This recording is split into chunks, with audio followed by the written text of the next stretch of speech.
What if I told you that one of the most fascinating engine rivalries in Australian history has been all but forgotten? Not because it wasn't significant, but because powerful forces behind the scenes had every reason to keep it quiet. This is the untold story of the Holden 253 and the Chrysler Hemi 265, two engines born in an era of innovation, national pride, and international pressure. While these power plants were publicly framed as modest small blocks for everyday use, they were hiding something far more ambitious beneath the hood. Behind closed doors, Australian engineers were building engines that could rival and in some cases outperform far more celebrated American and European machines. But why did nobody ever hear about it? In late 1960s Australia, the local automotive industry was under immense pressure. The vast distances between cities, harsh climate, and inconsistent fuel quality demanded reliability, efficiency, and performance, all in the same package. At the same time, there was growing local enthusiasm for muscle cars, motorsport, and national engineering excellence. Both Holden and Chrysler Australia responded with engines tailored for these unique conditions. Holden's 253 cubic inch V8 was seen as a dependable workhorse, while Chrysler's Hemi 265 inline-six Hemi promised smoothness and high performance. But according to insiders and performance enthusiasts, both engines were developed with far more capability than they were officially allowed to show. Holden's 253, though not the most powerful in their lineup, was part of a broader engine family that emphasized efficiency, lightweight construction, and high revving potential. Its compact size and robust internals made it a favorite for tuners who quickly discovered it could be pushed far beyond its factory ratings with minor modifications. On the other side, Chrysler's Hemi 265, especially in its six-pack configuration with trickle-Weber carburetors, became legendary in Australian racing, particularly under the hood of the Valiant Charger. With 302 horsepower claimed from the factory for the high-performance variant, it became one of the most powerful naturally aspirated six-cylinder engines in mass production at the time. The rivalry wasn't just technical, it was political. Both Holden and Chrysler Australia operated under the watchful eyes of their American parent companies, General Motors and Chrysler Corporation. In the United States, muscle cars were falling out of favor due to rising insurance costs, tightening emissions laws, and increasing scrutiny from regulators. The last thing Detroit wanted was for their Australian branches to cause headlines with new performance controversies. So instead of marketing their engines as performance monsters, both companies downplayed their capabilities, emphasizing practicality and efficiency to avoid attracting unwanted attention. This culture of silence extended to racing. Though both engines found success in Australian touring car circuits, especially in the early 1970s, the official narratives focused on driver talent and vehicle balance rather than raw power. Yet enthusiasts and historians know the truth. The Chrysler Hemi 265, in particular, punched far above its weight, famously outperforming more expensive imported rivals during testing and competition. The Holden 253, while not as dominant on the track, had an incredible tuning potential and was a cornerstone of countless grassroots builds and hot rods. What's truly remarkable is how these engines balance sophistication with simplicity. The Hemi 265's crossflow cylinder head design allowed for excellent breathing, and its inline-six layout provided a smooth torque curve that made it ideal for both racing and street performance. The Holden 253's short-stroke V8 design gave it the ability to rev freely while maintaining a compact footprint, which made it versatile across multiple body styles. These weren't just engines, they were statements of what Australian engineering could achieve when left to innovate on its own terms. And yet, their legacy was muted. Official publications rarely celebrated the full potential of these engines. Performance figures were often understated, racing victories were quietly archived. Why? Because both parent companies in the US were already under intense scrutiny and didn't want to deal with performance backlash from a country half a world away. Internal documents, if they exist, would likely show a carefully coordinated effort to limit international exposure. Even more ironic is that government regulations in Australia meant to promote fuel-efficient engines indirectly encourage this kind of innovation. Both companies found ways to build power plants that met the letter of the law, but could still be tuned for impressive performance. Tax incentives and import tariffs meant that building something powerful and locally was not just patriotic, it was economically advantageous. The story of the 253 and 265 isn't just about horsepower.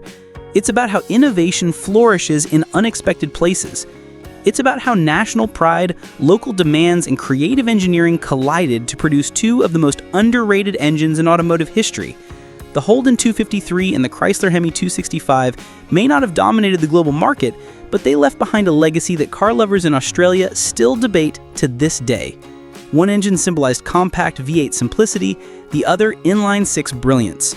Together, they defined a golden age of Australian performance, quietly outperforming their overseas rivals while the rest of the world wasn't even watching.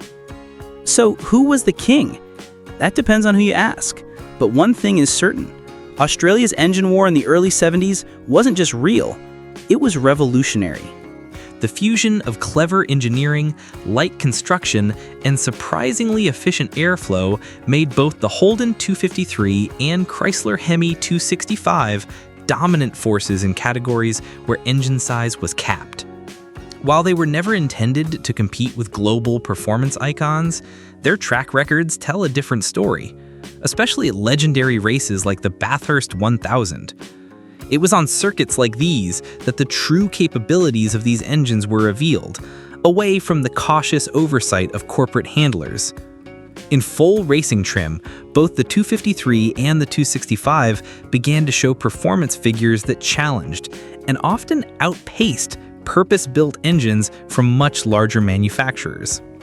Still, these victories were largely ignored or dismissed by international media outlets, many of which continued to view Australian automotive engineering as second-rate compared to their European or American counterparts. This wasn't just oversight. It was the product of long-standing geographic bias and a general underestimation of what Australian manufacturers were capable of. On the global stage, there were rare but telling moments. European teams that managed to get their hands on these engines quickly discovered their hidden potential. Tuned properly, the Hemi 265 in particular could deliver staggering power outputs while remaining robust enough for long-distance endurance racing.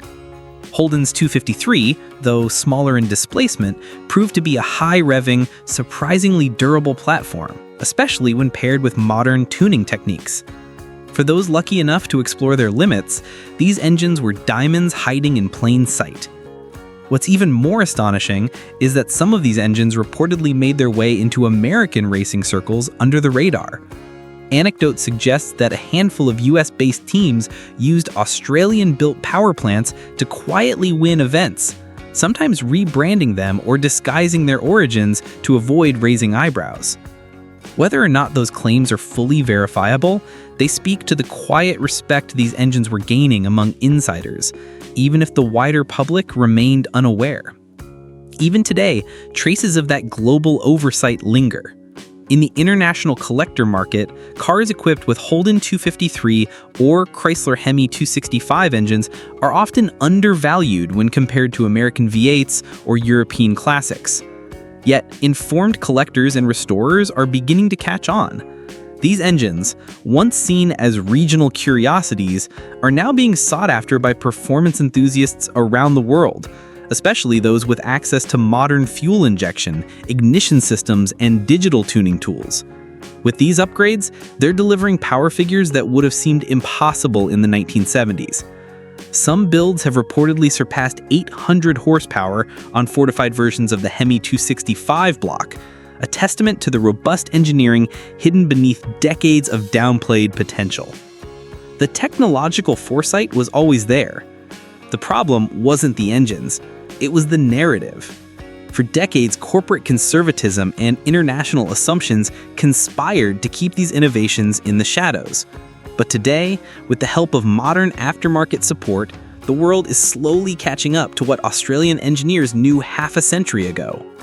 Specialty manufacturers are now producing custom heads, performance cams, and reinforced internals specifically for these classic Aussie platforms.